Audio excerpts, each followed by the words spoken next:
सर्वोच्च न्यायालय का जो निर्णय आया है उस पर हमने कल भारतीय जनता पार्टी का स्पष्ट मत जो दिया था, उसी के आधार पर आज मैं विशेष तौर पर यह कहना चाहता हूं कि माननीय सर्वोच्च न्यायालय के निर्णय का काला काला आ रहा है।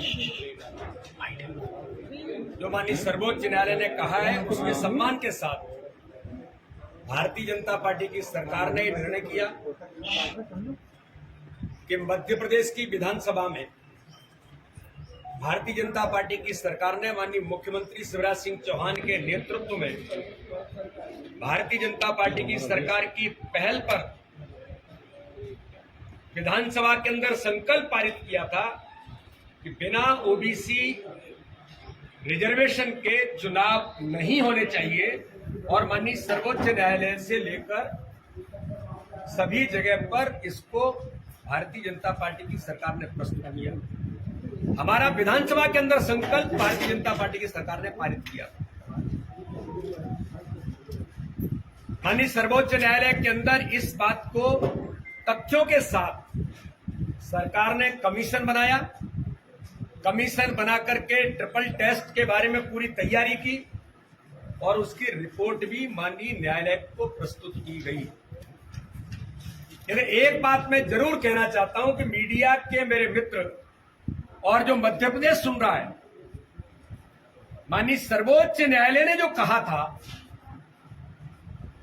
श्रीमान कांग्रेस के वो एडवोकेट महोदय हैं जो राजनीति भी करते हैं और एडवोकेसी भी करते हैं, उन पर कमेंट्स हुआ था कि ये सब कराया धराया किसका है।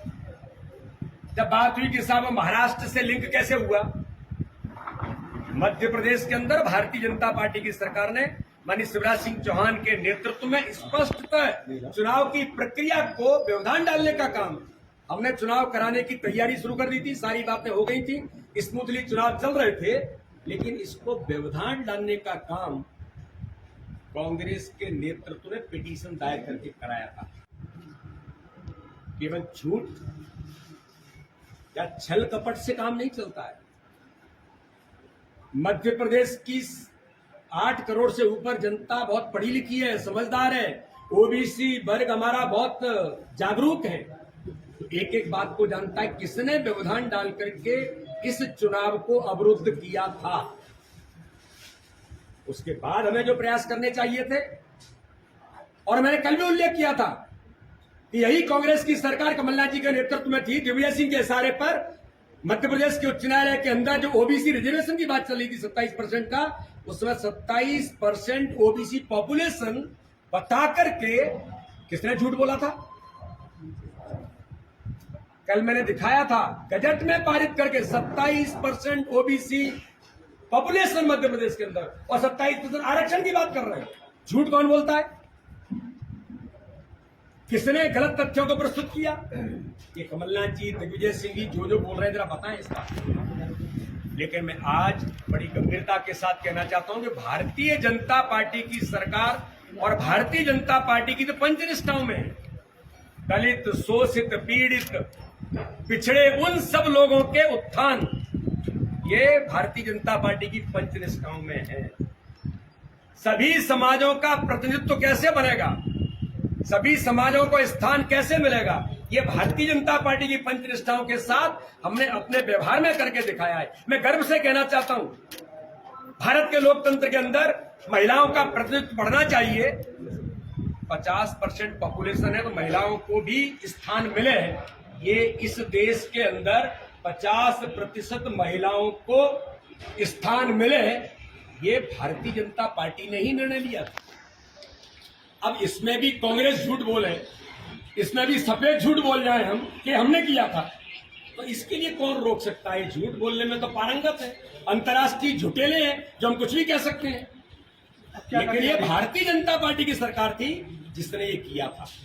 अब क्या करना? और इसलिए मैं कहना चाहता हूं कि ओबीसी वर्ग के अंदर, इस देश के अंदर माननीय प्रधानमंत्री नरेंद्र मोदी ने आजादी के इतिहास में ओबीसी कमीशन बने थे। लेकिन मैं पूछना चाहता हूं, 50 वर्षों तक, 55 साल तक कांग्रेस ने राज किया था, ओबीसी कमीशन को संवैधानिक दर्जा क्यों नहीं दिया था? और ओबीसी वर्ग नेतृत्व के लिए कहीं खड़ा न हो जाए। दुर्भाग्य था इस बात का, लेकिन मैं गर्व से कहता हूं कि भारत के प्रधानमंत्री नरेंद्र मोदी ने इस देश के अंदर ओबीसी कमीशन को संवैधानिक दर्जा देने का काम भारतीय जनता पार्टी की सरकार ने किया। एक एक इसी समाज का हमारा नेतृत्व बात जानता है। मैं पूछना चाहता हूं, मध्य प्रदेश के अंदर 3 मुख्यमंत्री, आदरणीय उमाजी से लेकर के बाबूलाल गौर से लेकर के माननीय शिवराज सिंह चौहान अनवरत 16 वर्षों से मध्य प्रदेश का नेतृत्व कर रहे हैं, ओबीसी समाज वर्ग के मुख्यमंत्री हैं। जवाब दें कमलनाथ जी। और इसलिए मैं कहना चाहता हूं कि संविधान में माननीय सर्वोच्च न्यायालय के निर्णय का सम्मान करते हुए मैं कहता हूं, उसके बावजूद भी जो मैंने कहा है कि हमारी सरकार ने, माननीय मुख्यमंत्री जी ने अभी विदेश के दौरे और उन्होंने सब रद्द कर दिए। महत्वपूर्ण दौरे थे, लेकिन उनकी गंभीरता इतनी है। मैं माननीय मुख्यमंत्री जी का धन्यवाद करता हूं और उनका हृदय से आभार करता हूं कि एक ऐसा संवेदनशील मुख्यमंत्री जो अपने ओबीसी समाज वर्ग के लिए अगर इस प्रकार की चीजों को कैसे किया जा सकता है कि मॉडिफिकेशन के लिए क्या क्या करना चाहिए, हमने किन किन वकीलों को खड़ा किया था। यही वही कांग्रेस है जो सर्वोच्च उच्च न्यायालय के अंदर जब वकील खड़े हुए थे तो मैंने तो कहा था, उनके एडवोकेट जनरल ने भी वॉकआउट कर दिया था, गए नहीं थे। जवाब दें कमलनाथ जी, जवाब दें दिग्विजय सिंह जी, जवाब दें अरुण यादव जी, जवाब दें जो बातें कर रहे हैं प्रेस के माध्यम से, आज भी मध्य प्रदेश को गुमराह करना चाहते हैं। लेकिन मैं गंभीरता से कहना चाहता हूं कि इस दिशा में माननीय मुख्यमंत्री जी ने सारे दौरे रद्द करके इस काम में मॉडिफिकेशन में हम जाएंगे। हम न्यायालय से इस बात की अपील करेंगे, गुहार करेंगे और इस दिशा में प्रयास हमारे होंगे। उसके बावजूद भारतीय जनता पार्टी हमेशा से, ये तो केवल 27% की बात है, भारतीय जनता पार्टी के नेतृत्व ने ये गंभीरता के साथ 27 क्यों, हमारे ओबीसी वर्ग के उन हमारे सभी लोगों को जिनको जरूरत है, जो हमारे अच्छे कार्यकर्ता हैं, 27 ही क्यों, 27 से ज्यादा अवसर मिलेगा तो वो भी टिकट देने का काम भारतीय जनता पार्टी का, हमारा जो संगठन है, वो चाहे पंचायत चुनाव होंगे चाहे कोई और भी चुनाव होंगे, उन सारे चुनाव में उसके आधार पर जाने का काम भारतीय जनता पार्टी का संगठन करेगा। और मित्रों, मैं विशेष तौर पर इस बात के लिए कहना चाहता हूं कि इस दिशा में भारतीय जनता पार्टी का हमारा जो नेतृत्व है, माननीय मुख्यमंत्री जी के नेतृत्व में हम जिस प्रकार से आगे बढ़े, मैं पूछना चाहता हूं कमलनाथ जी से, आपके माध्यम से, आपकी सरकार थी, 15 महीने मुख्यमंत्री थे, 27% ओबीसी के आरक्षण की जो मध्य प्रदेश विधानसभा में संकल्प पारित करते बात उस समय हुई थी, आप मुख्यमंत्री थे। परीक्षाओं के अंदर जब स्टे लगा था तब आप 15 महीने क्या करते रहे, उन बच्चों को आप अवसर नहीं दिला पाए। लेकिन ये भारतीय जनता पार्टी की सरकार जैसे ही बनी, माननीय शिवराज सिंह चौहान ने जैसे ही शपथ ली, उसके बाद मध्य प्रदेश के उच्च न्यायालय से लेकर के जब प्रयास करते हुए 27% रिजर्वेशन देने का काम मध्य प्रदेश के अंदर माननीय मुख्यमंत्री शिवराज सिंह चौहान ने किया। माननीय प्रधानमंत्री नरेंद्र मोदी जी को मैं धन्यवाद करना चाहता हूं। जवाब है इस बात का कांग्रेस की लीडरशिप कि 27% आरक्षण नीट के अंदर किसने दिया है, वो भारतीय जनता पार्टी की सरकार, माननीय प्रधानमंत्री नरेंद्र मोदी जी ने मेडिकल और डेंटल के अंदर आरक्षण देने का काम भारतीय जनता पार्टी की सरकार ने। आप केवल झूठ बोल सकते हैं, क्योंकि आपके खून में झूठ बोल करके भ्रम फैलाना, समाज को कैसे गुमराह करना, चाहे दंगे कराना हो, चाहे समाजों को किसी प्रकार से भ्रमित करना हो, केवल आपको यही आता है। आप तो वैक्सीन पर भी ये कह रहे थे कि मोदी जी का वैक्सीन पता नहीं क्या हो जाएगा, ये भी आप काम कर रहे थे।